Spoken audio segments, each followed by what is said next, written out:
Baik, selamat malam semuanya. Selamat datang di panel tentang anak dalam KCIF 2024 ini. Sebelum saya serahkan ke panel chair di sesi ini, yaitu Dr. Susiana Apandi, saya kenalkan dulu. Dr. Susiana Apandi pernah menjabat sebagai salah satu komisioner di KPAI, Komisi Perlindungan Anak Indonesia. Sahabat saya waktu di UIN Syarif Hidayatullah Jakarta yang memang sejak lama sudah terlibat dalam berbagai kegiatan aktivisme termasuk dalam isu-isu anak. Saat ini sedang diberi tugas untuk mengelola salah satu bidang di IKN ya. Eh, Apa tuh IKN? Saya lupa. IKN adalah Ibu Kota Nusantara. Tidak berlama-lama, saya serahkan langsung sesi ini ke Dr. Susiana Apandi untuk memimpin proses diskusi di panel ini. Selamat berdiskusi. Terima kasih Mas Farid. Assalamualaikum warahmatullahi wabarakatuh. Selamat malam. Salam sejahtera bagi kita semua. Selamat pagi. Kalau pagi ya di Binghantem ya. Pagi, siang, sore, malam. Nah, baik Mas Farid, terima kasih atas atensinya. Malam ini kita akan diskusi tentang tema tentang eh, masalah yang dari dulu, dari zaman Nabi Adam sampai sekarang belum pernah selesai, yakni masalah anak-anak Indonesia di antara ancaman kekerasan dan pemenuhan hak. Nah, teman-teman, ini panggil apa nih teman-teman, sahabat-sahabat, rekan-rekan? Soalnya panggilan ini menunjukkan ideologi kita, Mas Farid. Ya, nah kalau panggil Bapak, Mas Farid nggak mau, Pak Farid gitu nggak mau, dia maunya muda terus ya. Iya, rekan-rekan, teman-teman, sahabat-sahabat, ya kita akan mendiskusikan dari hasil kajian para narasumber terkait dengan anak. Yang pertama hadir di forum kita saat ini itu Mbak Bebi Citra Ayu Pramuda Wardani. Nah, beliau dari Suar Indonesia akan mengantarkan tentang subtema anak kok gendong anak. Kompleksitas masalah perkawinan anak di Kecamatan Silo dan Ledo Ombo, Kabupaten Jember. Nah, sebelum Mbak Bebi Citra Ayu Pramuda ini menyampaikan, kebetulan saya juga lahir dan besar di Lumajang. Saya tinggal di Jember itu, Lumajang Jember itu sebelahan gitu. Jadi kalau di Jawa Timur, ini mungkin saya ingin memberikan prolog. Di Jawa Timur itu ada daerah namanya kita ini apa? Ada 10 telatah ya, 10 budaya di Jawa Timur. Salah satu budayanya itu adalah budaya tapal kuda. Nah, selain budaya Mataraman, budaya Arek, budaya Pandalungan dan apa budaya-budaya yang lain. Jadi di tapal kuda ini ada 9 kabupaten kota yang masuk di daerah tapal kuda. Tapal kuda itu biasanya terkenal dengan daerah keras gitu ya. Nah, daerahnya orang keras tapi menyelesaikan dengan cara halus. Biasanya saya sebagai orang Lumajang dan berinteraksi dengan Jember. Halus itu maksudnya ini Mas Farid. Halus itu jadi orang-orangnya keras tapi menyelesaikan masalah dengan santet. Itu maksudnya halus itu. Jadi ada akulturasi budaya di sana. Nah, salah satu budaya yang sampai saat ini itu merebak itu budaya pernikahan anak. Nah, kalau di iklan televisi itu kan ada anak kok bikin anak gitu ya. Nah, di Kabupaten Jember ini apa namanya? Di Kabupaten Jember ini sebanyak 1.600 ya, Mbak Bebi. Ini saya manggil Mbak Bebi Citra Ayu atau Mbak Ayu. Nah, nanti kita Bibi, kenalan dengan Bibi narasumber. saja, Bu. Ya. Nah, jadi panggilnya Mbak Citra. Bisa Citra, Citra saja. Ya, Mbak Citra. Aja. Ya, jadi apa namanya? Saya tinggal di Jember itu 3 tahun karena saya sekolah SMA di sana ya. Nah, jadi kita tahu bahwa kalau ada sinetron namanya Naik Ranjang, justru kalau di daerah Jember, Lumajang itu ada istilahnya turun ranjang. Jadi ini sudah budaya gitu. Artinya turun ranjang itu kan anak itu nggak bisa, anak itu seperti komoditi gitu ya, seperti komoditi kepemilikan. Ketika keluarga itu misalnya dia istrinya meninggal, maka dia harus menikahi adiknya. Nah, turun ranjang ini sebenarnya budaya untuk menjaga aset-aset keluarga. Nah, salah satu faktor dispensasi nanti bisa dijelaskan oleh Mbak Citra gitu. Salah satu faktor dispensasi memang saat ini kompleks gitu ya. Kalau dulu di Jember, Lumajang, di daerah Tapal Kuda itu memang lebih kental pada budayanya. Tapi kalau pada hari ini tidak hanya budaya, temuan KPAI itu kan banyak dari korban kekerasan seksual di sekolah gitu ya. Nah, sehingga apa banyak pernikahan yang tidak diinginkan. Terus kemudian, nah jadi dampaknya apa? Kalau kita lihat hilir, Mbak Citra, kita juga ingin dapat gambaran bahwa di Kabupaten Jember ini dan Lumajang ini mungkin kalau di ranking itu ranking kedua setelah Tulungagung, penyuplai TKI TKW ke luar negeri gitu ya. Sebenarnya permasalahan ini kan sudah bisa dilihat polanya. Nah, jadi orang masyarakat di desa itu menganggap bahwa penyelesaian masalah sosial itu, masalah ekonomi adalah menikahkan anak. Nah, terus ketika menikahkan, pasti kita tahu ujungnya. Ujungnya ketika bercerai, siapakah yang menafkahi keluarga? Tetap perempuan. Anak yang jadi, yang buat anak tadi, anak yang gendong anak. Nah, terus kemudian jadilah permasalahan yang lebih kompleks. Nah, ini saya beri waktu di sini Mbak Citra Ayu Pramuda akan menyampaikan tentang hasil kajian di Kecamatan Silo. 15 menit untuk Mbak Citra, dipersilakan Mbak.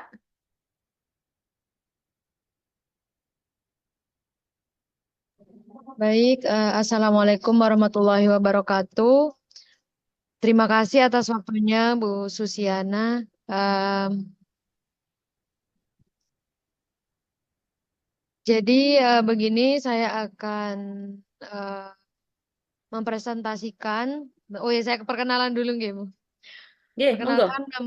Perkenalkan, nama saya Baby Citra Ayu Pramudawardhani. Saat ini saya bekerja, beraktivitas di lembaga NGO Suar Indonesia. Dan saat ini kami ada program di dua kecamatan, yaitu Kecamatan Silo dan Ledo Ombo, terkait dengan intervensi program penurunan perkawinan anak gitu. Mungkin saya bisa share screen, nggih. Udah bisa langsung share screen. Oh, nggih.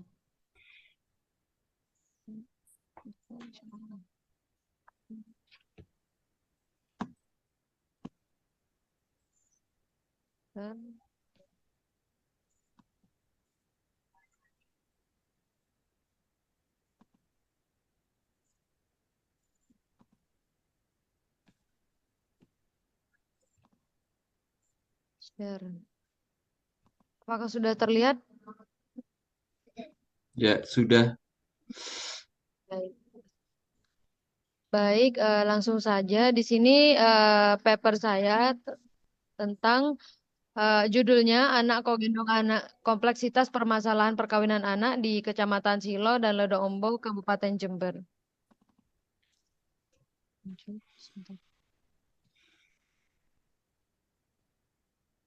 Nah, kita tahu bahwa perkawinan anak ini tertinggi di Kabupaten Jember dilihat dari data perkara dispensasi kawin yang diterima dan diputuskan dari tahun 2020 hingga 2023.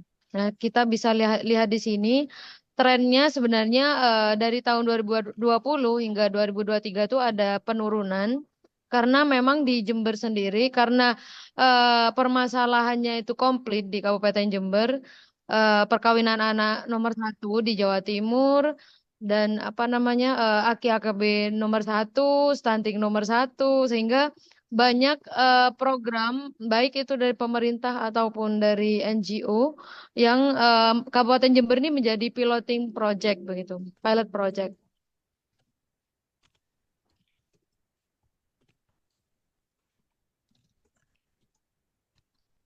Selanjutnya bisa kita lihat bahwa di sini ada 10 kecamatan dengan jumlah pengajuan dispensasi kawin tertinggi. Di sini ada Kabupaten Silo. Sebenarnya program kami itu bermula tahun 2022. Dan di sini ada tren bahwa Kecamatan Ledo Ombo itu mulai menurun. Tapi di Kecamatan Silo masih menjadi number one, masih menjadi juara perkawinan anak begitu. Nah, jika dilihat dari faktor-faktor yang mengakibatkan kenapa tingginya perkawinan anak tersebut, yaitu di Silo itu benar kata Bu Susiana tadi, khususnya di Kabupaten Jember yang memiliki budaya Pandalungan, di mana ada budaya Jawa dan Madura di dalamnya. Nah, untuk Silo Ledo Ombo ini di mayoritas masyarakat merupakan memiliki budaya Madura begitu. Di mana Madura itu apa namanya? eh, budaya perkawinannya itu memang masih sangat kental. Ada budaya pertunangannya juga. Jadi diawali dengan pertunangan yang biasanya itu pertunangan yang juga dibarengi dengan nikah siri begitu. Mengapa perkawinan anak di Silo dan Ledo Ombo ini khususnya tinggi? Karena itu salah satunya, dan tingkat bisa dilihat juga dari tingkat pendidikan masyarakat, tingkat ekonomi juga. Benar kata Bu Susiana tadi. Jadi anggapannya itu kalau sudah apa namanya punya anak perempuan, meskipun itu masih umurnya 16 tahun, 15 tahun, tapi secara fisik dia terlihat besar begitu, sudah layak untuk menikah, itu mereka menikahkan mereka begitu. Nah, eh, anggapan mereka jika sudah apa namanya anak itu cocok untuk menikah, mereka itu akan apa namanya bebas dari tanggung jawab secara ekonomi karena sudah ada suami yang eh, karena sudah ada suami yang akan menanggung hidupnya begitu.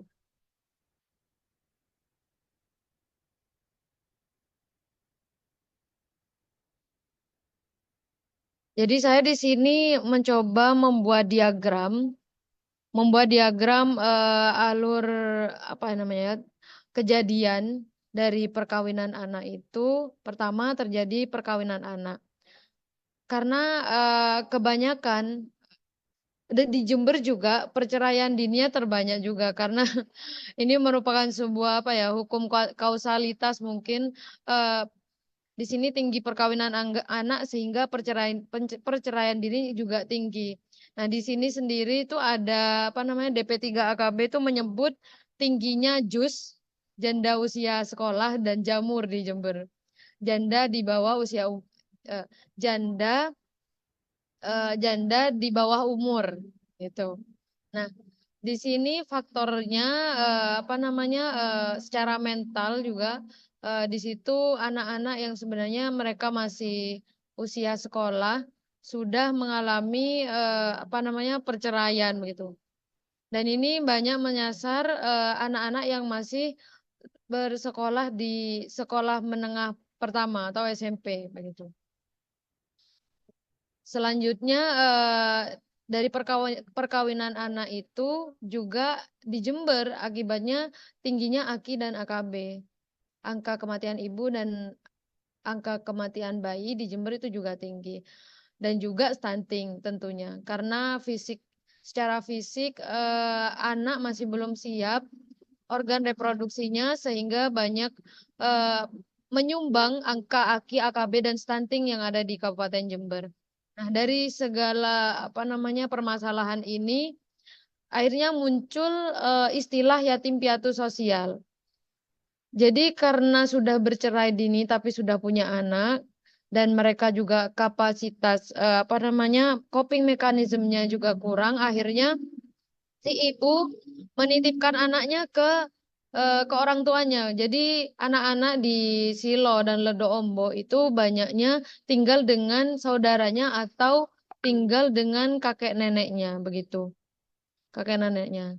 Sehingga hal itu mengakibatkan permasalahan lagi, yaitu di Jember juga tinggi anak tidak sekolahnya atau ATS-nya, pekerja anak dan penelantaran begitu. Akhirnya dari permasalahan perkawinan anak ini dari permasalahan perkawinan anak ini menimbulkan banyak kompleksitas permasalahan di dalamnya begitu. Sehingga kalau dicoba digambarkan menjadi diagram seperti ini dan mungkin ini masih hanya sebatas saja, sebatas apa namanya, sebatas gambaran yang kecil, masih belum kompleks, tapi ini saya coba untuk membuat diagram yang komprehensif begitu dari kompleksitas permasalahan yang diakibatkan oleh perkawinan anak.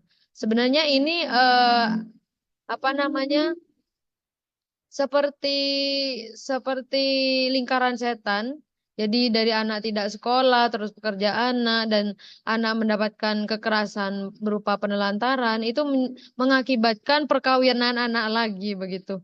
Jadi apa namanya, sangat komprehensif permasalahannya.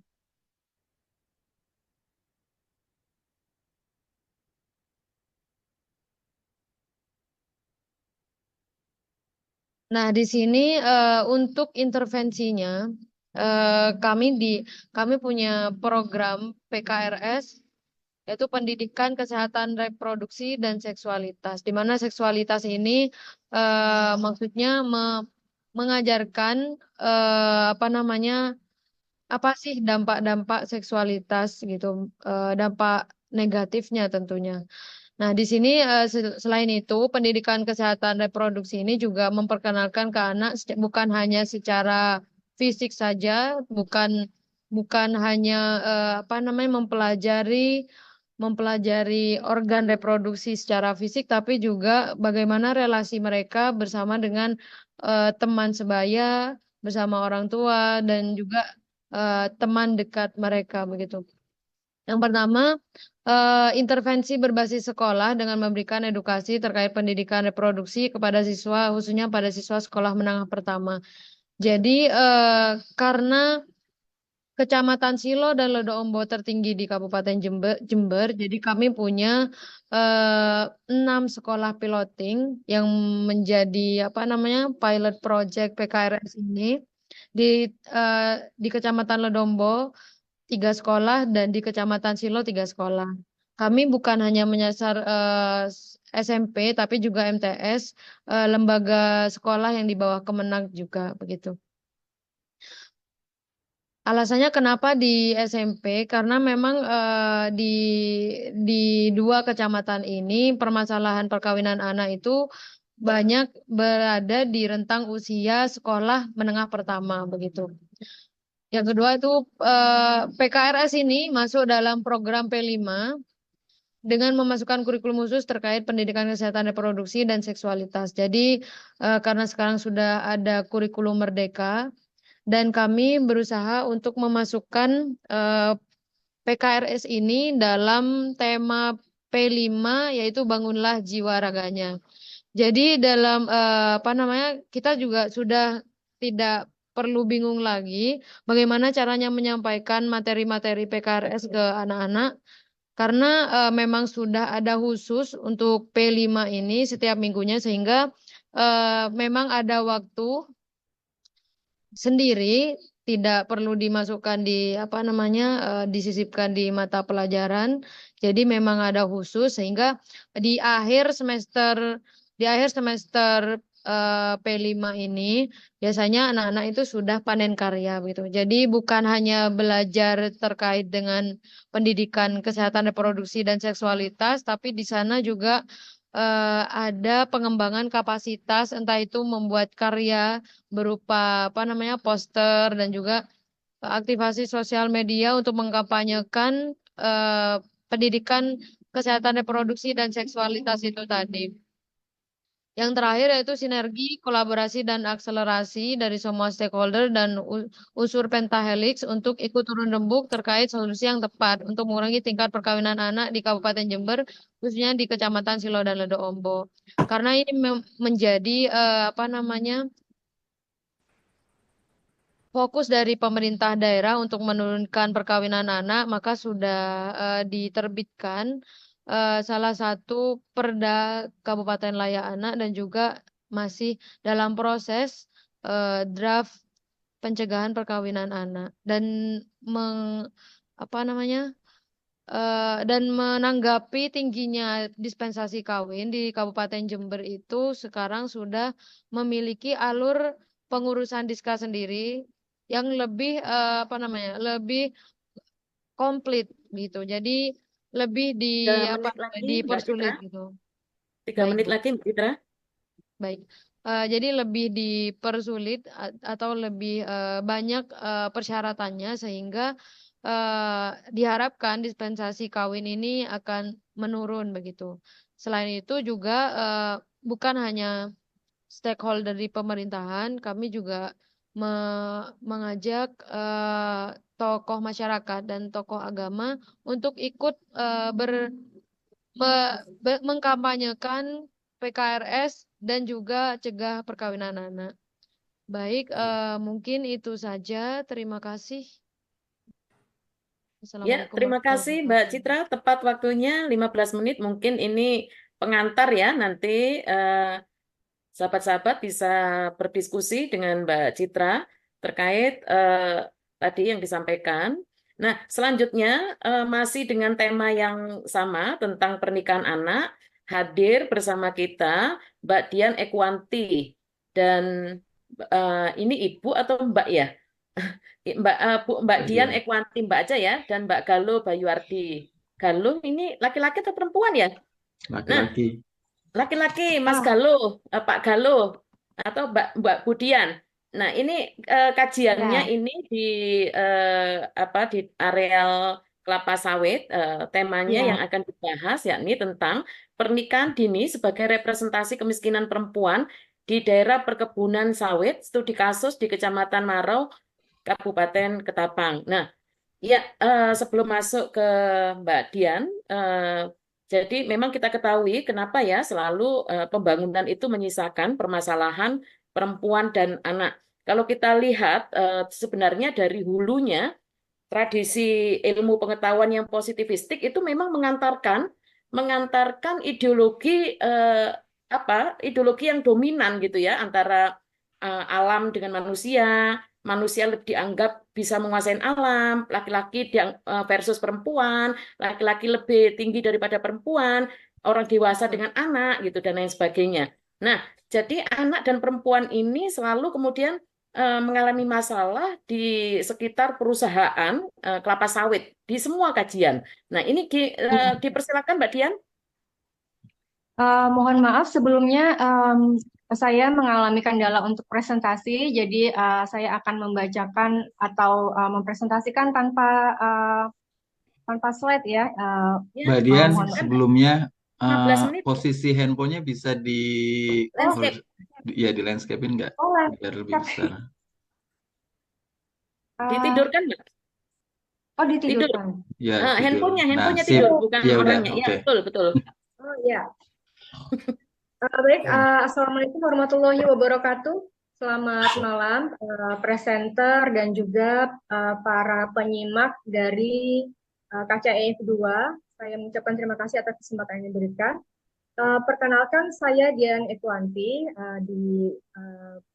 berprofesi sebagai pengajar di Kalimantan Barat. Tema yang saya angkat adalah dalam diskusi panel kita di antara anak-anak Indonesia di antara ancaman kekerasan dan pemenuhan hak dengan judul mini riset. Jadi ini adalah sebuah riset pendahuluan dengan judul dengan judul Pernikahan Dini sebagai Representasi Kemiskinan Perempuan di Daerah Perkebunan Sawit Kabupaten Ketapang, studi kasus Kecamatan Marau, Kabupaten Ketapang. Lokasi penelitian yang saya khususkan adalah di Desa Belaban, Kecamatan Marau. Sebenarnya saya memberikan pendahuluan terlebih dahulu bagaimana kondisi pernikahan dini di Kalimantan Barat khususnya secara umum.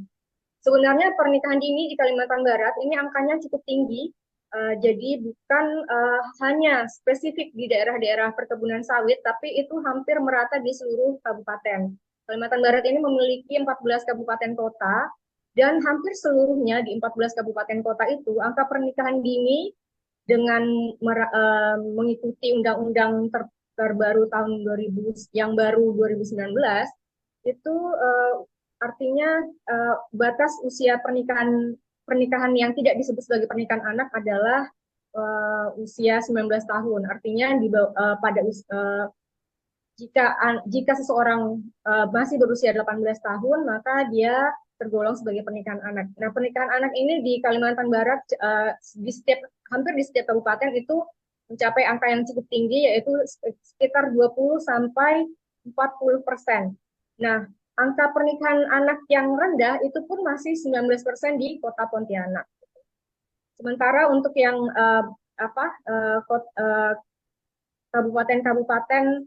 kabupaten-kabupaten yang menjadi penghasil sawit yang besar, yaitu Kabupaten Sintang, Ketapang, Sintang, Sanggau, dan Kuburaya, itu angka pernikahan anak lebih dari 35%. Jadi tidak spesifik khusus di daerah industri sawit saja, tapi hampir merata di seluruh kabupaten. Nah, khusus untuk daerah yang saya teliti, ini dengan penduduk berjumlah pada tahun 2023 berjumlah 2.365 jiwa.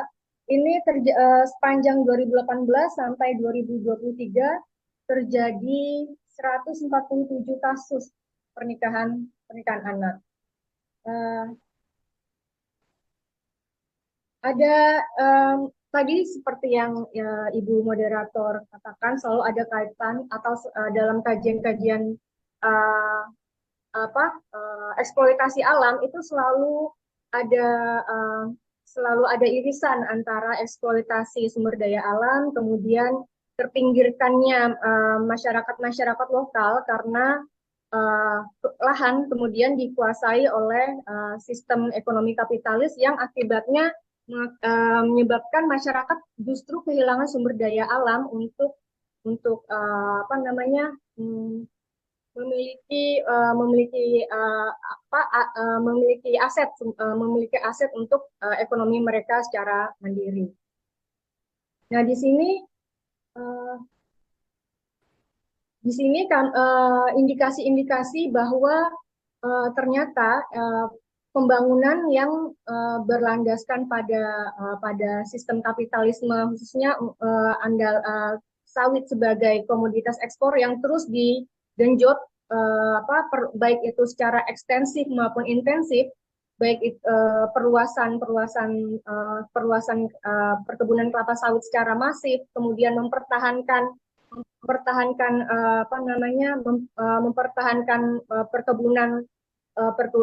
perkebunan sawit yang tidak menguntungkan, itu justru melestarikan kemiskinan. Dan yang paling terdampak adalah tentu saja di sini dalam sudut pandang gender adalah perempuan yang semakin termiskinkan. Jadi di sini kemiskinan itu dilihat dari ketidakmampuan atau kegagalan pemenuhan hak-hak dasar, yaitu ada 10 yang bisa diindikasi sebagai kegagalan atau penyebab kemiskinan, yaitu terbatasnya kecukupan pangan dan mutu pangan, kemudian terbatasnya akses dan mutu layanan kesehatan, terbatas dan rendahnya akses mutu layanan pendidikan, terbatasnya kesempatan kerja dan berusaha, terbatasnya layanan perumahan, terbatasnya akses terhadap air bersih akses terhadap air bersih dan sanitasi, kemudian lemahnya kepastian kepemilikan atau penguasaan lahan, memburuknya kondisi sumber daya alam dan lingkungan hidup yang sudah dialami oleh masyarakat setempat dengan kondisi pengelolaan lingkungan secara monokultur, kemudian lemahnya perlindungan atau jaminan hak atas rasa aman, dan lemahnya akses partisipasi masyarakat miskin. Sementara dalam sudut pandang gender atau perspektif gender, kemiskinan ini dilihat dari women's lack of empowerment, opportunity, capacity, and security.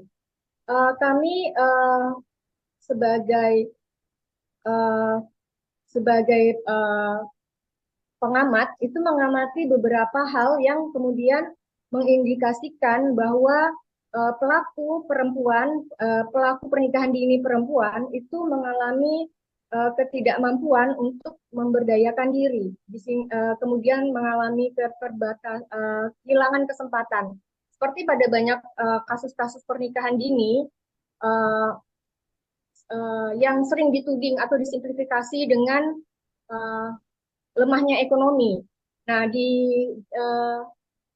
hampir sama atau hal-hal mendasar tersebut, ketiadaan pilihan atau misalnya alasan-alasan menikah bukan karena benar-benar bukan karena kesiapan kedewasaan atau mungkin suatu hal yang dianggap kesiapan yang palsu gitu, merasa sudah cukup siap padahal mereka belum memahami esensi atau masih bingung. Yang penting jalani saja atau merasa sebenarnya masih terlalu muda untuk menikah atau terpaksa karena orang tua memiliki banyak tanggungan. Nah, ini keterpaksaan ketidakberdayaan gadis-gadis perempuan kita untuk mengubah atau menentukan pilihan hidupnya sendiri. Kemudian secara konsekuensi dari pernikahan dini banyak terjadi putus sekolah di bawah lama sekolah di bawah usia wajib sekolah ya 9 tahun gitu, seperti itu. Nah, namun di sisi lain kemungkinan ini ada semakin dominannya posisi laki-laki. Dalam hal ini saya melihat bahwa ketergantungan perempuan itu semakin tinggi terhadap pasangannya karena bagaimanapun tidak bisa dipungkiri bahwa perusahaan sawit itu menyediakan lapangan pekerjaan yang menarik bagi masyarakat setempat. Saya bisa katakan bahwa saya bisa mengatakan demikian karena di daerah-daerah dengan pengembangan sawit itu pendidikan boleh dikatakan tidak terlalu penting atau di bawah perguruan tinggi ya. Maksudnya mereka yang berpendidikan SD sampai atau bahkan tidak tamat SD sekalipun sampai lulusan SMA itu tidak memiliki perbedaan penghasilan yang signifikan karena pekerjaan itu lebih mengutamakan tenaga dibandingkan skill atau keterampilan atau ijazah seperti itu. Jadi untuk yang level yang pendidikan yang di bawah S1 atau di bawah sarjana itu mereka bisa bekerja sebagai jadi supir, pemungut brondol kelapa sawit yang rontok atau kemudian pekerja panen harian atau borongan dengan penghasilan yang kalau pertanian mungkin akan sulit diperoleh dengan nilai yang cukup tinggi, yaitu sekitar mulai dari 3 juta sampai 5 juta rupiah per bulan. Seperti itu. Namun di sisi lain perempuan-perempuan yang melakukan pernikahan dini mungkin juga sebenarnya mereka yang juga lulus SMA ya. Jadi mereka merasa buat apa ya sekolah gitu. Kalau misalnya pekerjaan yang tersedia itu hanya di kelapa sawit dan mungkin perempuan hanya dengan tenaga yang terbatas hanya bisa menjadi pekerja pemungut brondolan kelapa sawit yang rontok dengan upah yang jauh lebih rendah dibandingkan laki-laki. Seperti itu. Nah, kemudian ini bisa sedikit dijelaskan bahwa profil-profil dari keluarga yang dari profil dari orang tua para pelaku pernikahan dini ini sebagian besar atau hampir seluruhnya adalah orang tuanya berpendidikan tamat SD. Nah, ini artinya kan terjadi suatu 3 menit lagi ya, Mbak. Terjadi suatu pelanggengan kemiskinan. Kemudian pendidikan istri biasanya lebih rendah daripada pendidikan suami. di sini selain tadi indikasi-indikasi kemiskinan ketidakberdayaan, kemudian eh, apa min, bentar. Kesempatan yang rendah, kemudian kapasitas perempuan yang juga juga lemah karena pendidikan yang terputus, dan juga ketiadaan lemahnya perlindungan atau jaminan atas hak, karena biasanya mereka pun tidak memiliki lahan untuk sebagai jaminan mereka ketika misalnya suami meninggal atau kecelakaan kerja dan sebagainya. Um, Mungkin dari saya cukup sekian, akan menarik jika kita bisa berdiskusi mengenai eksploitasi sumber daya alam dan kemudian selalu mengaitkan dengan kemiskinan perempuan. Terima kasih atas kesempatan yang diberikan oleh moderator. Saya kembalikan waktu yang telah diberikan. Terima kasih. Assalamualaikum warahmatullahi wabarakatuh. Ya, terima kasih Mbak Dian. Menarik tadi yang disampaikan, tentu studi kasus di Kalimantan Barat ini berbeda dengan yang di Jember. Kalau di Jember itu kan menjadi lingkaran setan ya, budaya, terus kemudian permasalahan sosial menjadi lingkaran setan. Nah, kalau di Kalimantan ini ada persoalan, memang yang perlu dikonfirmasi Mbak Dian, apakah pekerja itu, pekerja-pekerja di lahan sawit yang dalam tanda kutip yang menikahi orang-orang lokal itu adalah orang pendatang. Nah, ini kalau iya, maka akan lebih akut gitu ya. Karena kalau kita lihat di daerah-daerah industri pertambangan, itu ketika orang bekerja, apa namanya, daerah konstruksi, industri gitu ya, ketika dia bekerja tanpa membawa keluarga, maka bisa dipastikan, hampir bisa dipastikan penyalurannya itu ke perempuan. Nah, permasalahannya perempuan jadi korban, ya kan? Nah, makanya banyak sekali ketika proyeknya selesai, itu banyak anak yang apa namanya ayahnya sudah kembali ke Jawa dan lain sebagainya. Nah, baik, menarik sekali tadi yang disampaikan Mbak Dian bahwa di sini ada eksploitasi sumber daya alam, kemudian sawit sebagai komoditi ekspor, kemudian dan memang seperti masyarakat itu tidak ada pilihan, tidak memilih sekolah karena lulus kuliah saja itu harus jadi sopir gitu karena tiadanya akses pekerjaan Ya. yang layak selain di dunia sawit. Seperti Nah, pengalaman dari mahasiswa saya. Jadi S1 tapi eh, pilihan pekerjaan sebagai supir dari sekelas sawit itu jauh lebih menarik sebenarnya dengan baik. upahnya. Nanti kita mungkin bahas pada sesi diskusi.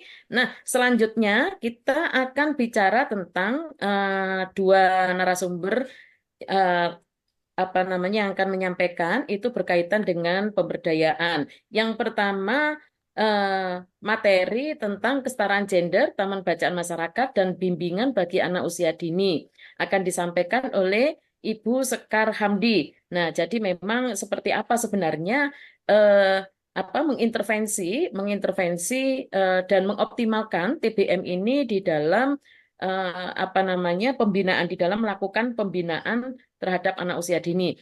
Karena kalau kita lihat masyarakat itu budaya baca saja sudah sangat minim, kemudian belum lagi masalah kemudian buku-buku yang disortir dan buku-buku yang dikendaki itu tidak perspektif gender gitu ya. Silakan Bu, sambil mengenalkan diri Ibu.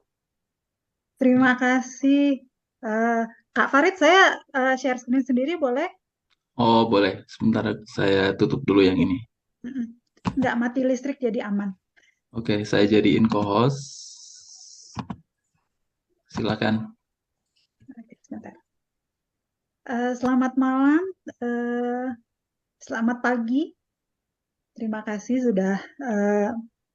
saya sudah bisa bergabung di acara ini. Saya mau bicara tentang kesadaran gender, Taman Bacaan Masyarakat dan Bimbingan Anak Usia Dini. Kenapa ini menarik buat saya kulik? Karena kegiatan di Taman Bacaan Masyarakat sudah saya lakukan lebih dari 20 tahun. Jadi lebih dari 20 tahun berkegiatan di Taman Bacaan Masyarakat dan juga melakukan pendampingan ke banyak TBM di berbagai kota kabupaten di Indonesia. Jadi banyak ngobrol dengan para pengelola TBM mengenai kegiatan di TBM, mengenai pendampingan di TBM, mengenai pengembangan kegiatan di TBM, termasuk juga membuat kegiatan di mana kita bisa sharing eh, pengalaman di TBM. Selain di Taman Bacaan Masyarakat, saya juga sempat terlibat di Komite Buku Nasional, mendampingi Duta Baca, dan mendapat penghargaan dari Tupperware dan Perpustakaan Nasional untuk kegiatan ini. Saya akan lanjut ke presentasi saya. Jadi kalau saya akan mengenalkan Taman Bacaan Masyarakat, semoga teman-teman yang hadir di sini sudah kenal Taman Bacaan Masyarakat, tapi ini definisi kurang lebih Taman Bacaan Masyarakat adalah unit yang didirikan di tengah-tengah masyarakat, kalau bahasa Inggrisnya community based library, yang dikelola secara swakarsa, swadana, dan swasembada oleh seseorang atau kelompok masyarakat dengan tujuan memberikan akses pelayanan bahan bacaan kepada masyarakat sekitar sebagai sarana pembelajaran dan dalam rangka meningkatkan taraf hidup masyarakat menjadi berdaya dan sejahtera. Jadi menekankan pada aspek pemberdayaan. Kalau di pemerintah kita masuk dalam kategori pendidikan non formal. Kita punya tagline literasi untuk semua, dan istilah TBM sudah muncul di Undang-Undang tentang Perpustakaan nomor 43 tahun 2007. Ini saya mau gambarkan bahwa Taman Bacaan Masyarakat bukannya gegig muncul gitu ya, tapi justru Taman Bacaan Masyarakat itu punya sejarah yang panjang, bahkan dari zamannya prakolonial, di mana dulu ada persewaan buku oleh imigran Cina, kemudian inisiasi Balai Pustaka, setelah Balai Pustaka kemudian ada Taman Pustaka Rakyat, dan kalau teman-teman di generasi 70-80 tahu ada penyewaan buku di banyak tempat di Indonesia, banyak sampai 90 penyewaan buku masih hadir dan bergaung gitu kan ya. Sayang di tahun 2000 meredup karena ada ada internet, informasi lewat digital, sehingga penyewaan buku mulai tutup satu persatu gitu kan ya. Di tahun 80-an sampai 2004 Taman Bacaan Masyarakat itu istilah yang dimunculkan menggantikan istilah TPR. Dan ini adalah program yang juga diinisiasi oleh pemerintah, termasuk waktu itu program yang diusung oleh istri-istri menteri di zamannya Menteri BUMN tahun 99 sampai 2004, mendirikan rumah baca di berbagai wilayah di Indonesia. Sayangnya program ini berhenti ketika menterinya berganti. Namun inisiasi ini justru menjamur oleh masyarakat menjadi TBM yang mandiri tanpa campur tangan oleh pemerintah, tanpa gerakan pemerintah, menjadi gerakan akar rumput sejak krisis moneter tahun 98. Di 2004 sampai 2014, gerakan akar rumput ini diambil alih kampanyenya oleh istri Kabinet Indonesia Bersatu, IKIP, menjadi program Rumah Pintar, Mobil Pintar, Kapal Pintar, dan juga termasuk TBM Etmol oleh Kemdikbud. Sayangnya lagi-lagi karena ini adopsi yang top down gitu kan ya, programnya banyak yang gulung tikar setelah ibu presiden dan ibu menterinya berganti gitu kan ya, tidak sustain, tidak berkelanjutan. Namun di TBM Mandiri yang diinisiasi oleh masyarakat, oleh seseorang maupun kelompok masyarakat, mulai dari 2006 sampai sekarang, menjadi gerakan swakarsa dan swadaya yang masif, termasuk terbentuknya forum TBM di 32 provinsi di Indonesia. Data terakhir hingga tahun lalu, jumlah anggota forum TBM ada hampir 3.000 di 32 provinsi, 400 kabupaten kota, terbanyak ada di Jawa Barat, Jawa Tengah, dan Banten. Nah, pengelola TBM atau pegiat literasi ini berasal dari latar belakang sosial, ekonomi, pendidikan yang berbeda-beda, namun punya keresahan dan kegelisahan yang sama terkait dengan tingkat literasi di lingkungan masing-masing. Kebanyakan pengelola TBM memulai kegiatan dari rumah masing-masing dan koleksi buku pribadi. Tidak hanya dari rumah, tapi juga menggunakan moda transportasi yang berbeda-beda untuk mencapai kelompok-kelompok masyarakat yang membutuhkan layanan taman bacaan masyarakat. Kegiatan di TBM umumnya merujuk ke 6 literasi dasar, yaitu baca tulis, numerasi, sains, digital, finansial, budaya, dan keluargaan, yang semuanya disesuaikan dengan keahlian dan kemampuan pengelola, serta jejaring yang dimiliki oleh pengelola TBM.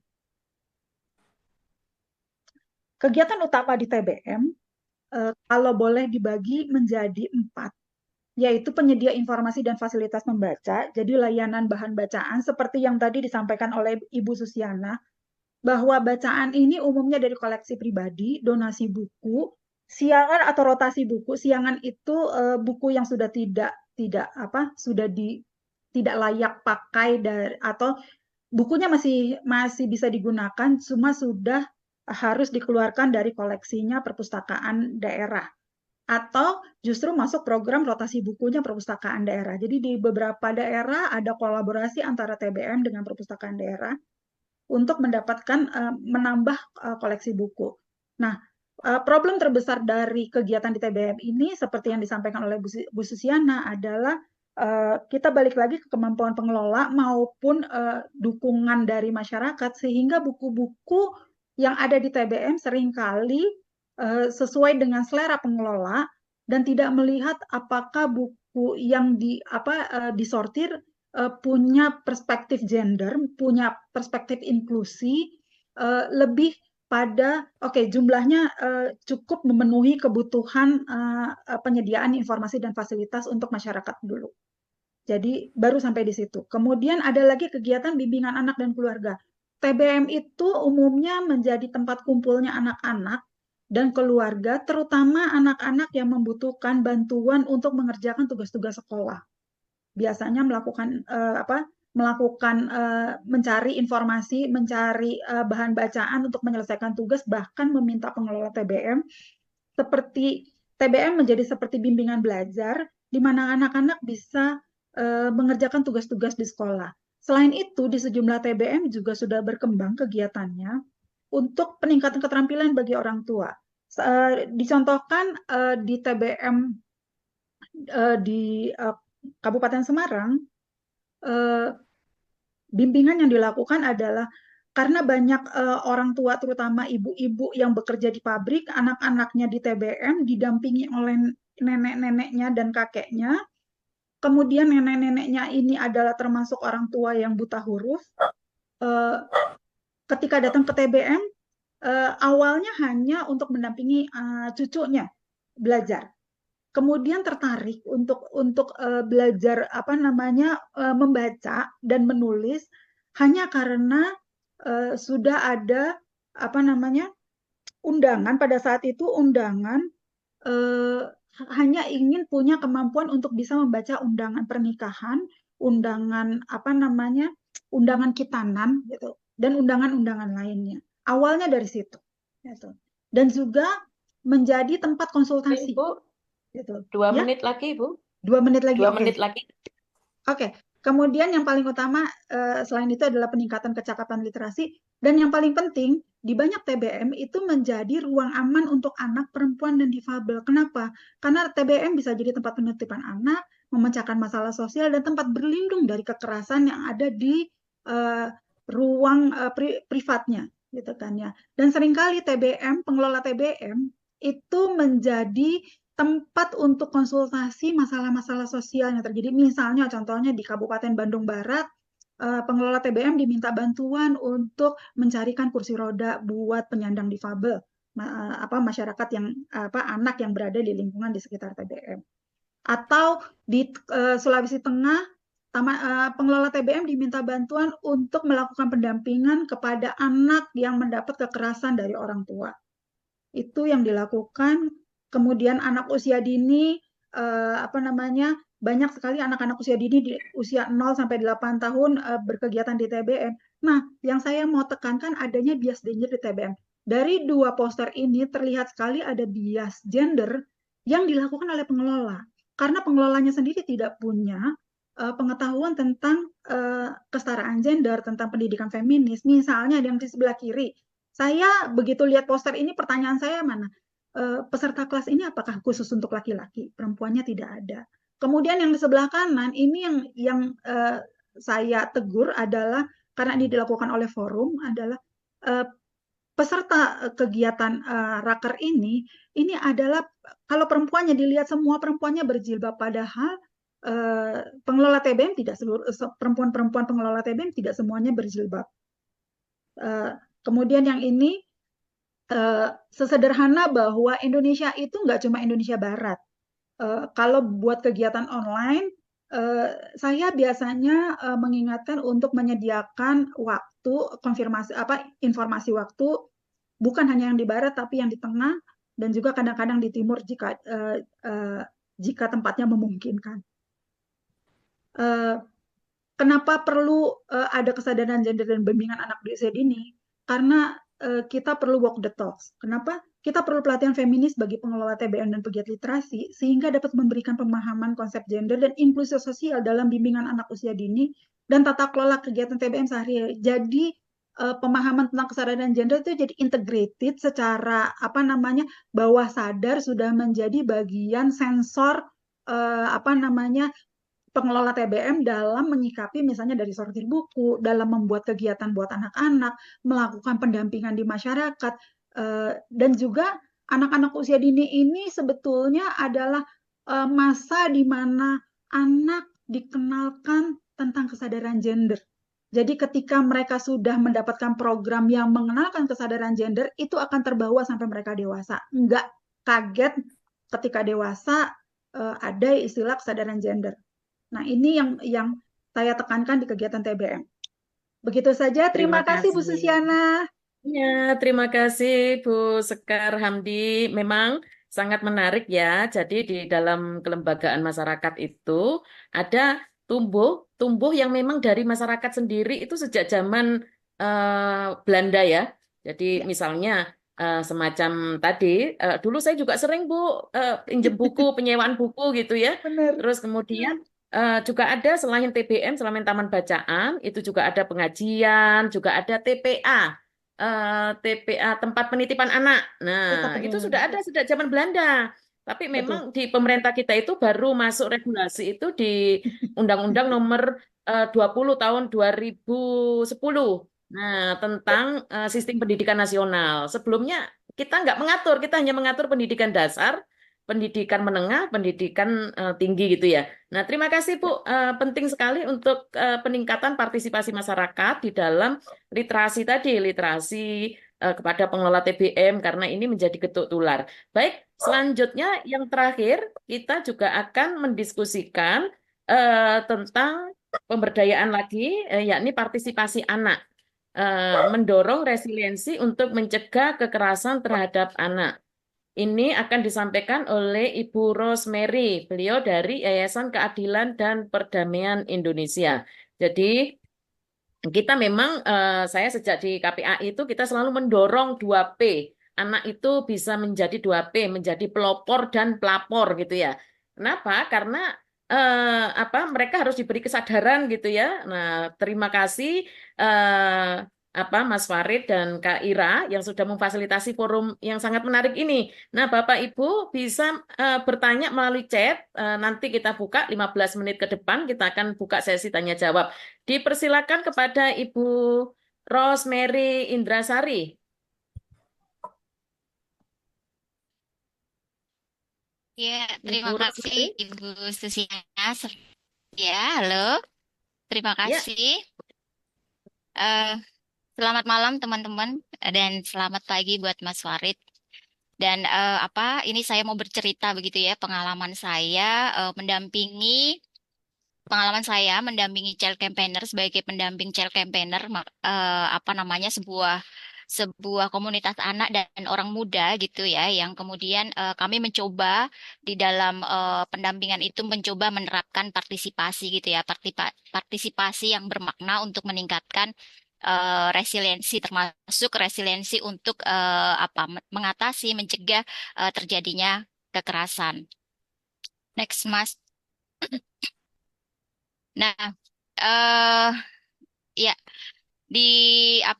dalam prosesnya itu kami mencoba untuk mencoba mengimplementasi gitu ya, mengimplementasi dua kebijakan. Yang pertama adalah kebijakan dari KHA sendiri tentang bagaimana negara menjamin kepada anak yang mampu untuk membentuk pandangannya sendiri. Bagaimana negara memberikan ruang bagi anak-anak untuk mengekspresikan pandangan-pandangan tersebut, dan itu pun juga kemudian diadopsi gitu melalui Undang-Undang Perlindungan Anak yang salah satunya ada hak berpartisipasi secara optimal sesuai dengan harkat dan martabat kemanusiaan. Next, Mas. Nah, dalam proses berpartisipasi ini kami menekankan pada keterlibatan anak yang diinformasi dan kesediaan anak. Jadi ada semacam inform consent begitu ya, bahwa anak-anak yang terlibat dalam kegiatan-kegiatan itu memang ada menyatakan kesediaan diri mau terlibat gitu. Dan dalam proses pendampingan ini kami mencoba juga untuk mengupayakan dasar-dasar atau prasyarat dalam melakukan partisipasi anak itu memberikan ruang yang sifatnya transparansi, kemudian informatif, di mana kemudian anak-anak yang terlibat atau diajak terlibat itu bisa tahu sebenarnya ini kegiatan untuk apa, dan kemudian juga diinformasikan bagaimana cara mereka untuk bisa mengakses ataupun bagaimana mereka bisa berpartisipasi aktif dalam kegiatan-kegiatan yang dilakukan. Kemudian kami juga menekankan soal sukarela gitu ya. Jadi sukarela ini mereka tidak ada paksaan dalam mengikuti kegiatan, dan kami juga memberikan ruang begitu, mencoba menyediakan ruang bahwa semua kegiatan ini aman dan nyaman begitu untuk anak-anak. Bahkan ketika anak-anak merasa tidak nyaman lagi ketika dalam kegiatan itu, kita membebaskan mereka untuk berhenti dan menyampaikan kepada kami bahwa menurut mereka ini bukan ruang aman. Itu juga menjadi salah satu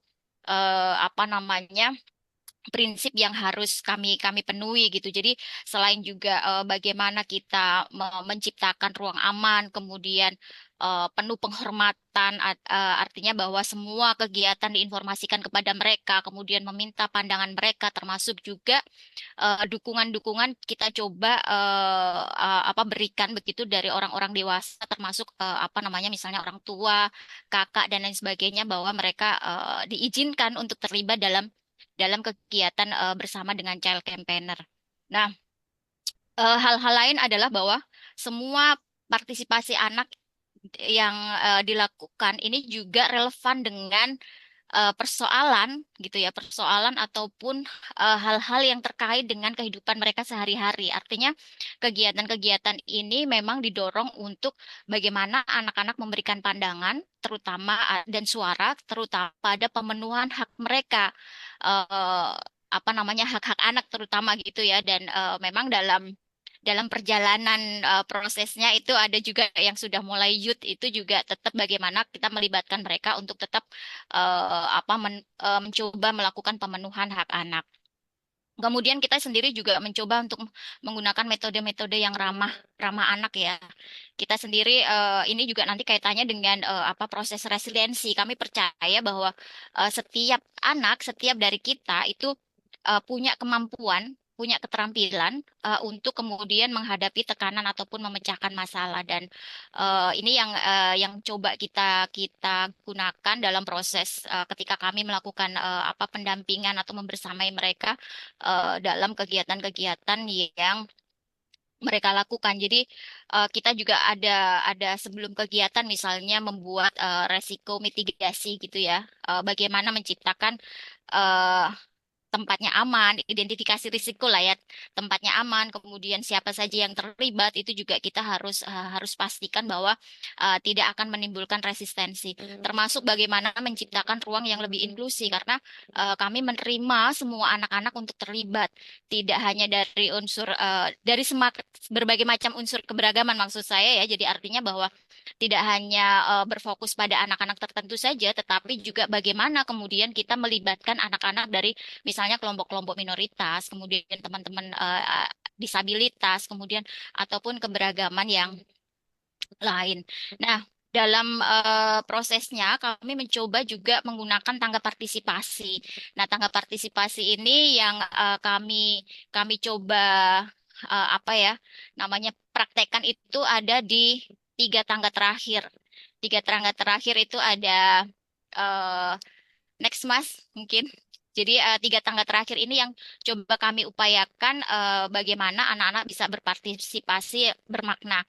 Yang pertama ya yang kita coba gitu dan tentu saja ini butuh butuh proses gitu ya. Jadi bagaimana kemudian em, kita mendorong anak-anak untuk terlibat sebagai child light. Jadi bagaimana mereka membuat inisiatif, membuat gagasan, membuat ide yang dilakukan oleh mereka dan keputusannya juga didiskusikan. Jadi hanya kami sebagai pendamping itu hanya memberikan ruang untuk membantu mereka untuk melihat resiko-resiko ketika mereka melakukan kegiatan. Tapi semua perencanaan, semua kegiatan itu dilakukan oleh mereka sendiri.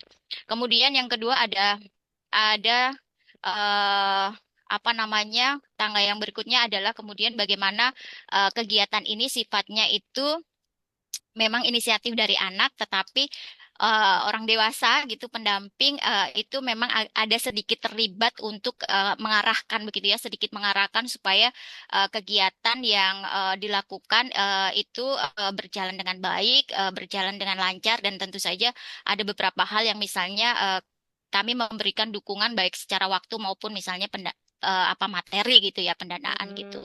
Kemudian yang ketiga kami juga coba menerapkan bahwa kadang kami juga memberikan inisiasi orang dewasa gitu ya, orang dewasa yang memberikan inisiasi kepada anak-anak. Kemudian keputusan kita diskusikan bersama anak-anak apakah kegiatan ini cocok dengan mereka ataupun kegiatan ini harus apa namanya dimodifikasi begitu sesuai dengan kebutuhan mereka. Nah, ini yang coba kami terapkan 3 tangga ini dan pada intinya kami tetap mendorong partisipasi anak yang lebih bermakna. Jadi suara mereka yang lebih banyak kita kita dengarkan. Nah, dari perjalanan kami juga melihat bahwa apa partisipasi ini sangat-sangat bermanfaat ya. Jadi bagaimana anak-anak bisa mengembangkan keterampilan berkomunikasi yang kuat gitu ya. Jadi dari yang malu-malu kemudian menjadi bisa bisa menyuarakan baik baik secara verbal maupun juga dalam bentuk-bentuk yang lain misalnya gambar atau tulisan. Kemudian kita juga mendorong anak-anak untuk lebih berani dan percaya diri atas pencapaian apa yang mereka lakukan. Nanti mungkin sedikit beberapa eh, pengalaman eh, teman ini sampai mencapai titik-titik tertentu. Kemudian juga mencoba untuk biasa untuk mengekspresikan lebih lebih vokal. Vokal itu tidak hanya terkait dengan bahwa suaranya harus keras misalnya kayak gitu, bisa asertif gitu menyampaikan bahwa ini membuat saya nyaman, ini satu yang bisa mereka lakukan. Kemudian mereka sendiri kita juga dorong untuk bisa bertanggung jawab, kemudian memiliki kesadaran dan mengembangkan hal-hal yang positif untuk pemenuhan hak-hak mereka. Ini yang coba kita kita apa ya kita simpulkan dari pengalaman-pengalaman kami dalam mendampingi anak-anak. Next, Mas. Nah, apa namanya? Tadi ini saya cerita tentang apa child campaigner gitu ya, jaringan anak muda. Mereka bekerja di isu perlindungan anak dan interseksional isu dengan isu krisis iklim, pendidikan, kesehatan. Dan memang child campaigner sendiri diinisiasi oleh Save the Children, tetapi yang terbentuk di tahun 2021 itu awalnya ada di 3 wilayah, tetapi sekarang sudah berkembang menjadi 7 wilayah. Ini akan terus berkembang bagaimana kemudian apa namanya anak-anak memiliki wadah, memiliki ruang untuk kemudian mereka bisa berpartisipasi aktif untuk menyuarakan persoalan-persoalan termasuk pemenuhan hak-hak mereka. Next, Mas. Nah, ini mungkin apa namanya berikutnya saya akan mencoba untuk apa namanya bercerita gitu ya.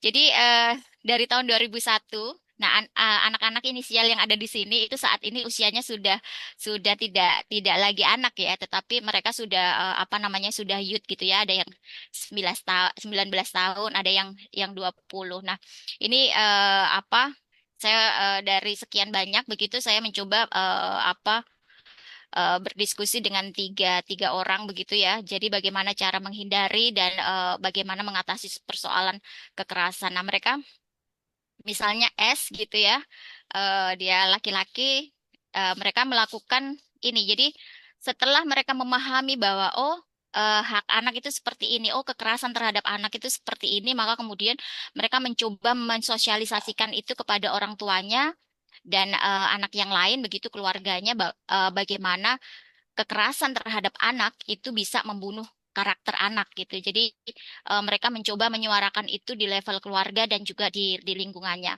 Itu juga tidak jauh berbeda dengan R begitu ya. Dia juga apa namanya sudah mulai berani terlibat di forum-forum dan kebetulan si R ini kemudian terlibat aktif dalam forum anak di desa. Jadi kemudian dia juga menjadi apa semacam peer educator begitu untuk eh, pemenuhan hak anak. Kalau tadi Bu Susiana bilang ada terlapor dan pelapor. Nah, dia mencoba untuk menyuarakan itu dan mengikuti kegiatan-kegiatan yang ada di desanya.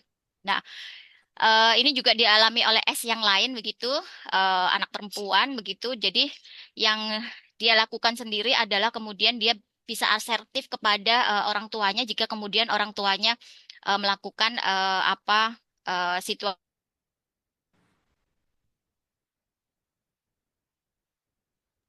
juga menyampaikan bahwa ketika orang tua saya membanding-bandingkan itu saya akan tegur bahwa itu adalah melukai perasaan saya kayak gitu.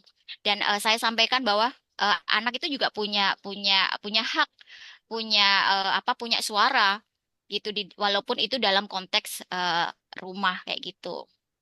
Nah, kemudian ada cerita-cerita lain itu apa namanya?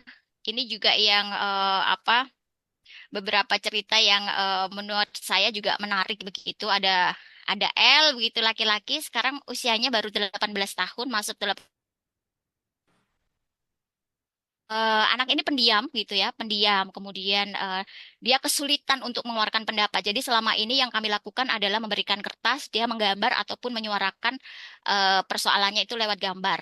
Dan ternyata dia sendiri itu memiliki persoalan kesehatan mental. Nah, ini suatu waktu pernah ikut sebuah forum begitu karena dia banyak yang dia pikir tapi dia tidak bisa berbicara, itu akhirnya dia kayak apa ya meledak begitu ya. Dia mendekati saya terus kemudian dia menangis menyampaikan itu. Nah, ini 3 kemudian ada menit ya proses Mbak. ya. Oh iya, 3 menit ada lagi. proses-proses, nggih. Ada proses-proses yang kemudian saya coba dan sekarang anak ini bisa lebih berkomunikasi dan bisa lebih berani bersuara. Itu juga sama dengan halnya R dan K begitu. R mengalami tidak pernah dipercaya oleh orang tua, tetapi dalam proses perjalanan di Child Campaigner akhirnya saat ini anak itu memiliki membentuk organisasi baru yang dia juga bisa bisa mengorganize dan mengelola sebuah komunitas. Demikian juga dengan K, dia punya pengalaman hubungan yang toksik, akhirnya kemudian dia bisa menjadi peer educator ataupun sekarang menjadi konselor sebaya untuk kasus-kasus kekerasan terhadap anak dan perempuan. Nah, yang mau saya highlight bahwa dalam proses partisipasi yang aktif dan bermakna itu akan menumbuhkan kemampuan anak-anak untuk berkembang dalam menghadapi kesulitan dan juga itu akan otomatis mengurangi kerentanan mereka terhadap kekerasan yang dialami atau dilihat dan lain sebagainya. Dan salah satu hal yang lain yang lebih penting adalah bagaimana menciptakan ruang inklusi dan aman, dan termasuk bagi para pekerja profesional perlu dibekali pengetahuan dan keterampilan terkait dengan bagaimana bekerja dengan anak. Mungkin itu saja Bu Susi dan teman-teman yang bisa saya bagi pengalamannya. Terima kasih. Ya, terima kasih Mbak Rosemary. Ya, memang menarik ya berbicara tentang hak-hak anak. Salah satu hak anak itu adalah hak untuk meluangkan waktu luang, hak untuk berpartisipasi, menyampaikan pendapat. Nah, Jadi forum-forum seperti ini tentu kita harapkan bisa menjangkau sampai ke tingkat pedesaan. Karena di desa itu forum anak itu sudah ada gitu ya. Nah, terus kemudian tentu dengan forum yang tadi disampaikan Mbak Rosemary ini akan menjadi lebih bagus gitu ya, lebih efektif dan jangkauannya dalam eh, pencegahan kekerasan yang berbasis dari individu anaknya. Nah, baik Bapak Ibu yang saya hormati, dipersilakan menyampaikan pertanyaan untuk kita masuk sesi diskusi. Nah, ini sudah ada di forum chat ini tiga pertanyaan. Yang pertama, eh, pernikahan dini, ini ada pertanyaan, pernikahan dini di kecamatan saya tinggal juga cukup tinggi. Setiap tahun pasti ada kabar, baik itu anak-anak dari kampung kami maupun dari kampung lain.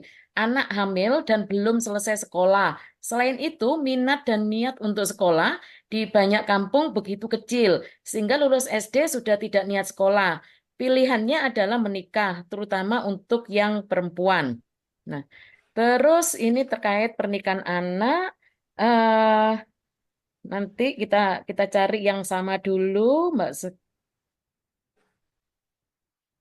Mungkin yang pertama tentang tadi terkait pernikahan anak dari eh, dua narasumber kita mau disampaikan Mbak Baby Citra Ayu dan Mbak Dian Ekwanti. Nah, ini gimana nih karena kalau di masalah budaya itu kan masalah yang dianggap benar gitu ya.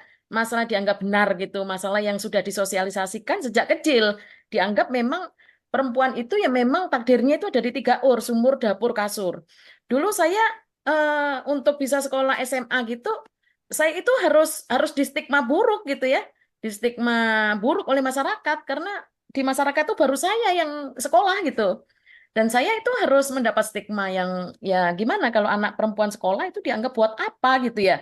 Nah, dipersilakan untuk materi ini disampaikan.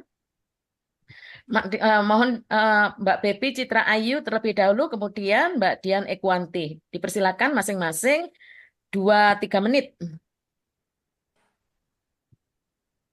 Mbak Bebi, Mbak Bebi Citra Ayu. Baik, baik, sebentar Ya. Bu.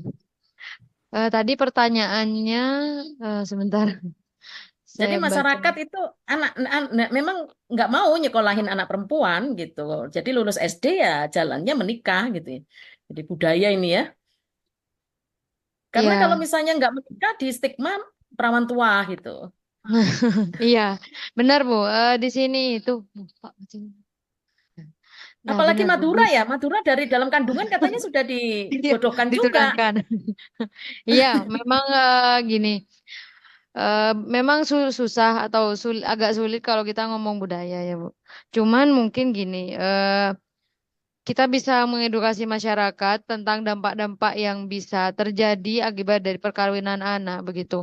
Nah, sepanjang pengalaman saya, eh, s- apa namanya orang tua itu banyak orang tua itu yang tidak ingin menyekolahkan anaknya khususnya anak perempuan begitu. Nah, yang bisa kami lakukan itu menggandeng gini di desa-desa itu kan mereka eh, lebih mendengarkan tokoh agama ataupun tokoh masyarakat di sekitar. Jadi yang kita intervensi itu tokoh tokoh agama dan tokoh masyarakat yang agar bisa menyampaikan terkait dengan apa namanya pencegahan perkawinan anak itu begitu. Gimana dampak-dampaknya begitu. Nah, karena apa di daerah kami khususnya di Silo dan Lodo Ombo itu basisnya pesantren, jadi banyak banyak apa namanya tokoh agama di dalamnya dan memang lebih didengar daripada pemerintah ataupun siapapun itu begitu. Nah, jadi untuk apa namanya? Untuk mengedukasi masyarakat tentang dampak-dampak perkawinan anak itu melalui tokoh agama begitu. Dan perspektif agama yang mereka kan apa ya pemahamannya begini, takutnya anak itu berbuat zina gitu kan. Nah, di sini khususnya di Kabupaten Jember itu LDNU, Lembaga Dakwah Nahdlatul Ulama itu sudah membuat Batsul Masail terkait apa namanya perkawinan anak itu. Jadi kalau ada lebih banyak apa namanya dampak negatifnya itu dipilih yang lebih sedikit begitu. Begitu. Ya, baik. Terima kasih, Mbak. Selanjutnya, Mbak Dian Ekwanti. Silakan, Mbak.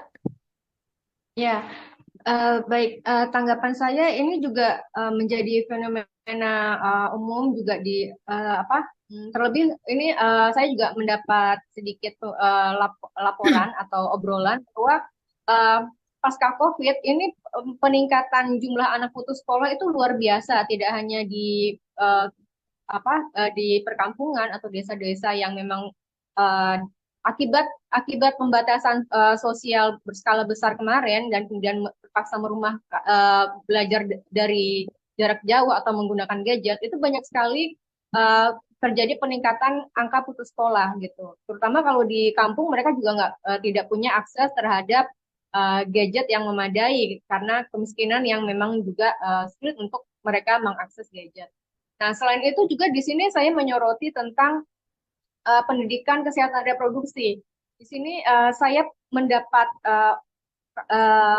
kabar atau laporan-laporan tentang anak-anak kecil usia-usia SD itu sudah sangat akrab dengan dengan perilaku seks yang tidak aman. Nah, ini kan juga perlu menjadi perhatian dari kita semua, termasuk juga berkaitan dengan bagaimana orang tua itu juga memiliki pola asuh yang baik dan memberikan sedini mungkin pemahaman tentang sex education itu kepada anak-anak mereka, karena peristiwa-peristiwa tadi seperti yang disebutkan kejadian kehamilan di luar nikah, bahkan anak-anak SD sudah bisa melakukan hubungan seks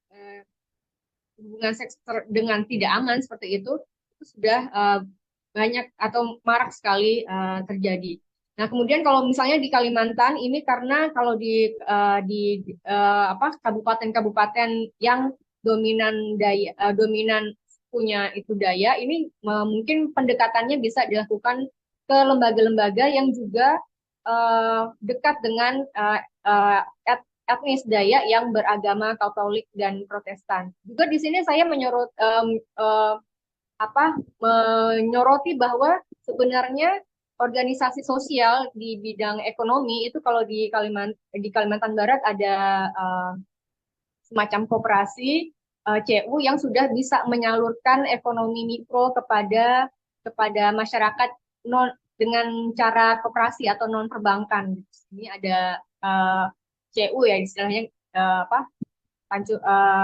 lembaga sosial, lembaga swadaya yang lebih banyak kemudian bergerak di bidang ekonomi. Nah, di sini ada beberapa informan yang meskipun mereka melakukan pernikahan dini tapi sudah tergerak untuk memiliki kebiasaan menabung. Nah, saya rasa pun perluasan dari kegiatan sosialnya ini bisa diperluas pada aspek-aspek pemberdayaan dan juga termasuk peningkatan kapasitas dan kesadaran sosial bagi remaja. Terima kasih, Mbak. Halo. Terima kasih. Ya, terima kasih. Ini di depan saya ini wajah Mbak Sekar ini, Ibu Sekar. Oh. Ibu Sekar cantik sekali. Terima kasih Mbak Dian Ekwanti. Ya, kita ini punya waktu yang terbatas ya. Tadi sudah diberikan warning oleh chair kita bahwa selesai tidak selesai harus selesai. Nah, ya memang tadi permasalahan pernikahan anak ini kayaknya nanti Bapak Ibu ada yang ingin ditanyakan lagi mohon disampaikan di chat mumpung kita masih ada waktu perlu yang direkomendasikan, kita punya regulasi gitu ya, tapi regulasi melawan budaya gitu sudah sangat luar biasa gitu ya, kayaknya perang melawan budaya, belum lagi perang melawan globalisasi tadi, anak yang korban gadget, korban video porno dan lain sebagainya, sehingga menikah di saat usia sekolah. Nah, Baik, kita pindah topik ke Ibu Sekar. Nah, Ibu Sekar dari Pak Cahyo, beliau menyampaikan, saya ingin bertanya kepada Kak Sekar, dengan cara strategi bimbingan apa saja kepada anak usia dini di TBM untuk mengenalkan pendidikan gender saat ini? Terus kemudian ada Ibu Emanuela Molanda. Beliau bertanya, bagaimana peran orang tua kepada anak-anak dalam mengedukasi mengenai kesadaran gender? Karena seperti yang kita ketahui, bahwa belum semua orang tua memahami konsep gender. Terus kemudian juga dari Bu Triana bertanya, program di dalam program PAUD yang ada itu sebenarnya apa yang diajarkan? Monggo Bu Sekar Hamdi, dipersilakan Ibu. Terima kasih Bu Susiana. Saya menjawab dulu dari yang bawah, Bu Triana. Saya tidak punya kapasitas untuk menjawab pertanyaan Bu Triana karena ketika bicara PAUD itu ada pendidikan anak usia dini. Saya tidak punya keahlian dan kapasitas untuk bicara soal pendidikan karena kalau ada pendidikan anak usia dini kita bicara kurikulum. Bu Triana silakan ikut diskusi panel besok malam yang bicara khusus tentang pendidikan anak usia dini. Yang ini yang ditanyakan Bu Triana. Monggo silakan besok. Saya akan menjawab pertanyaan dari Kak Cahyo sama Kak Emanuela. Terima kasih. Mohon maaf Kak Triana, saya tidak berani menjawab pertanyaan Anda. Saya jawab dari Kak Emanuela dulu. Saya untuk bimbingan anak usia dini, pengenalan kesadaran gender, peran orang tua sangat penting. Saya beruntung dibesarkan di lingkungan yang ayah saya termasuk laki-laki feminis. Kalau boleh dibilang laki-laki feminis, karena ayah saya tidak segan-segan turun ke dapur, tidak segan-segan mengajari saya melakukan pekerjaan rumah tangga. Kemudian juga menempatkan anak-anaknya bukan sebagai anak laki-laki lebih penting, tapi saya kebetulan anak pertama, cucu pertama, ayah saya menempatkan saya sebagai anak yang harus memberi contoh. Jadi beban saya lebih berat daripada adik-adik laki-laki saya. Karena saya anak perempuan pertama, bukan anak perempuan pertama, tapi saya anak pertama yang harus memberi contoh kepada adik-adik saya. Jadi itu tanggung jawab yang sudah ditanamkan sejak kecil oleh ayah saya. Jadi ini peran kesadaran gender yang buat saya adalah walk the talk tadi. Ayah saya tidak bicara soal saya laki-laki feminis, mungkin bahkan tidak kenal istilah laki-laki feminis, tapi ayah saya memberi contoh. Misalnya di akhir pekan pada saat liburan bekerja, ayah saya masuk dapur masak untuk keluarga. Jadi saya selalu melihat bahwa iya laki-laki juga mengerjakan pekerjaan rumah tangga, bukan hanya dibebankan kepada ibu pekerjaan ini gitu. Jadi selalu memberi contoh. Jadi dalam pemikiran saya laki-laki yang hebat ya laki-laki yang bisa juga bekerja di kantor, juga bisa mengerjakan pekerjaan rumah tangga, termasuk juga bertanggung jawab terhadap pendidikan anak.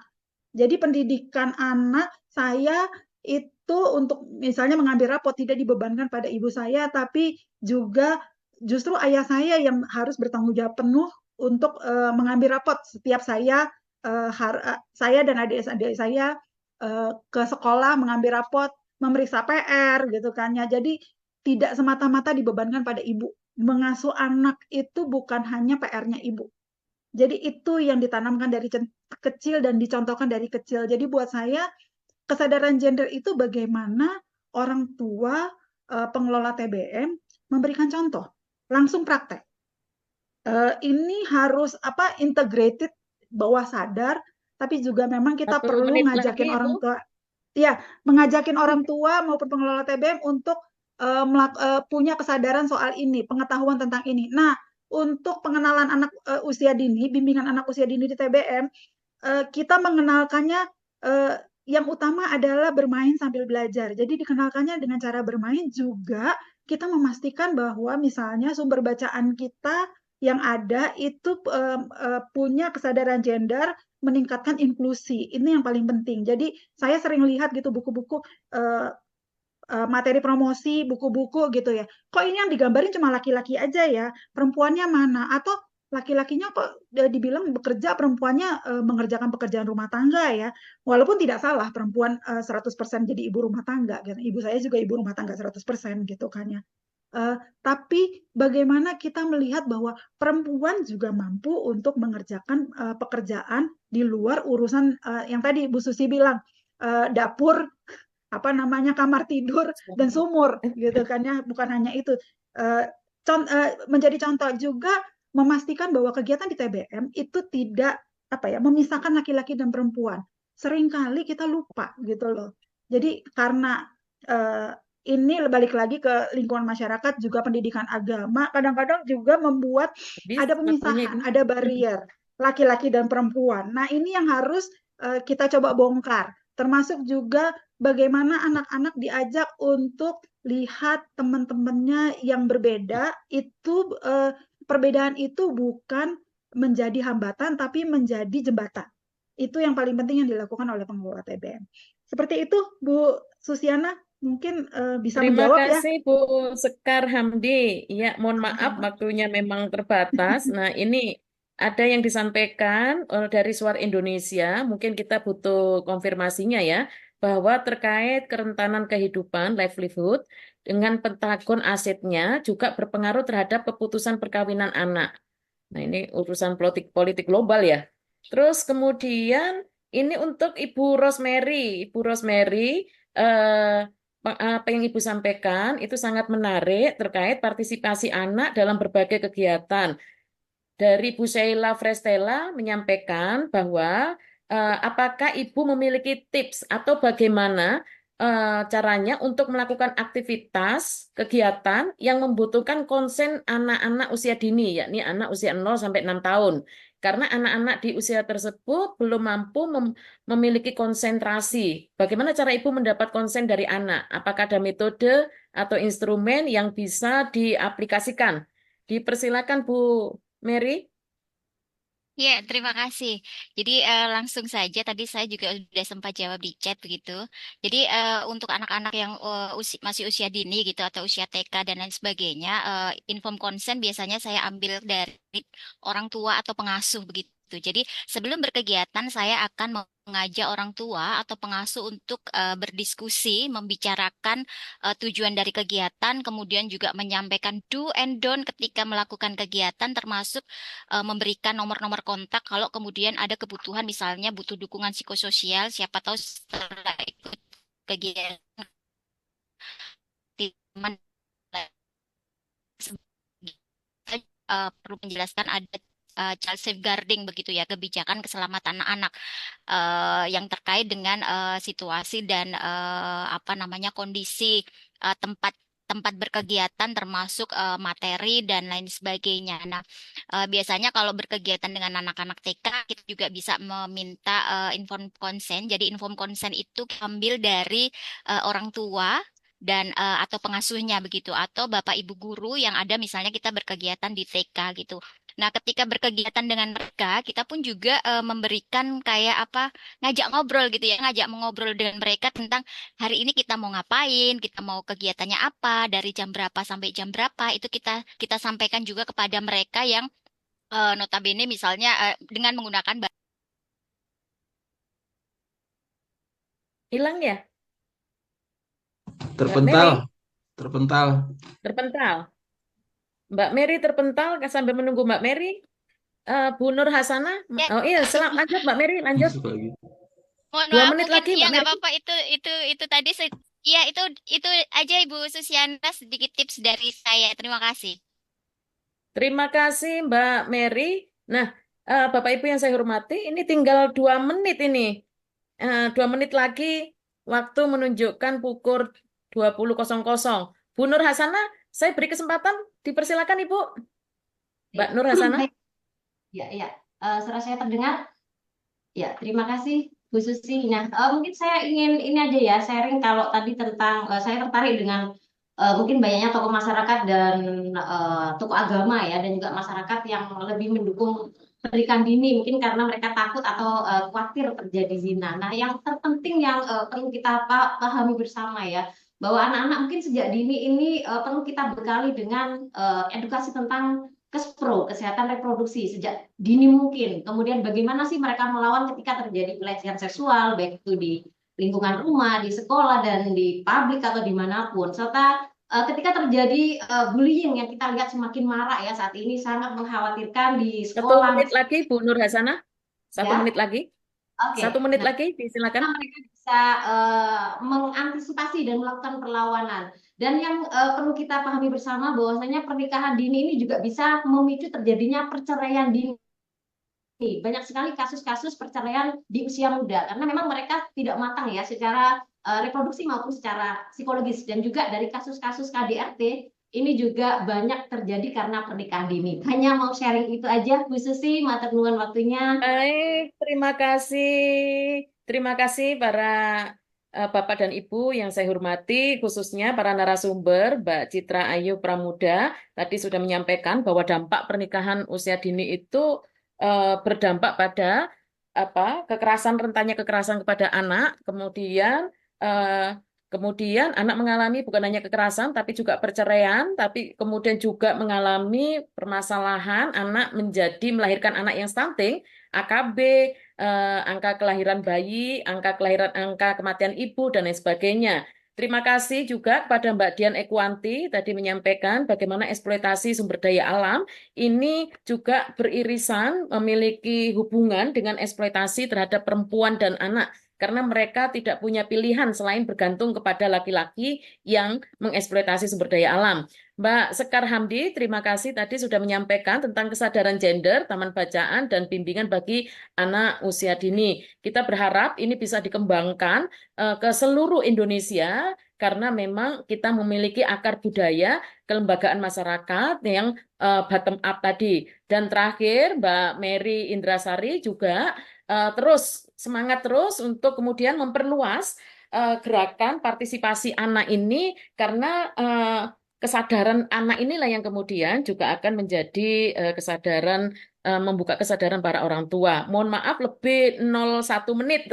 Saya kembalikan lagi kepada Mas Farid. Mohon maaf atas segala kekurangan. Assalamualaikum warahmatullahi wabarakatuh. Selamat pagi, selamat malam. Ya, Waalaikumsalam warahmatullahi wabarakatuh. Selamat malam semuanya. Terima kasih Dr. Susiana Apandi yang sudah memfasilitasi diskusi ini dengan sangat baik dan efektif. Ya. Applause. Diskusi yang kaya, yang sangat intensif dan aktif, tapi waktunya tepat 9:01. Nggak apa-apa, tadi saya ngasih waktu sampai 9:05, tapi biar kita nggak terburu-buru masuk sesi panel selanjutnya. Jadi sekali lagi terima kasih Dr. Susiana Apandi, kepada para panelis, kepada para audien yang berpartisipasi di sesi kali ini. Semoga sesi kali ini bermanfaat buat at least ya, mendorong kita lebih bekerja keras, lebih semangat untuk terus mengembangkan upaya-upaya yang bisa berkontribusi pada pemenuhan hak-hak anak dan terutama dengan menghadirkan gagasan tentang keadilan gender, anti kekerasan terhadap anak dan terhadap perempuan dan seterusnya. Sekali lagi terima kasih. Sampai ketemu di sesi selanjutnya, ada 2. Nanti sesi itu akan dimulai pukul 20:15, tapi nanti kita akan segera buka sesinya. Saya akan stop di sini recordingnya dan selanjutnya saya juga akan tutup Zoom-nya. Sekali lagi terima kasih, sampai ketemu.